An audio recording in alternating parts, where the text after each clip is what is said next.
டெல்லி விமான நிலையத்திலேயே அண்ணாவை மடக்கி பேட்டி காண்பது மட்டுமல்லாமல் அவரது ஆங்கில புலமையையும் சோதித்து பார்த்து விடலாம் என்று எண்ணிய ஒரு நிருபர் அவ்வாறே அண்ணாவை பேட்டியும் கண்டாராம்.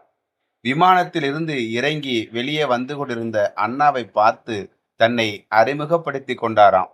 சரி, கேள்விகளை கேளுங்கள் என்று அண்ணா சொன்னவுடன் அந்த நிருபர் கேட்டாராம், do you know you know? சுவரில் அடித்த பந்தாக பற்றென்று பதில் வந்ததாம்.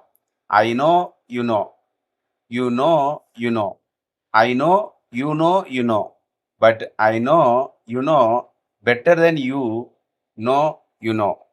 கேள்வி கேட்ட நிருபருக்கு மயக்கம் வராத குறைதான். தட்டு தடுமாறி கேட்டாராம், எக்ஸ்கியூஸ் மீ, சற்று விளக்கமாக கூறுங்கள் என்றாராம். அண்ணா என்ன விளக்கம் சொன்னார் தெரியுமா? I know UNO, United Nation Organisation. You know UNO, United Nation Organisation. I know you know UNO, United Nation organisation.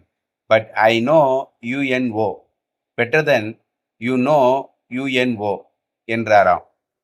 என்ன ஒரு ஆங்கில புலமை நமது பேரறிஞர் அண்ணாவிற்கு! அதனால்தான் அவரை நாம் பேரறிஞர் அண்ணா என்று அழைத்தோமோ?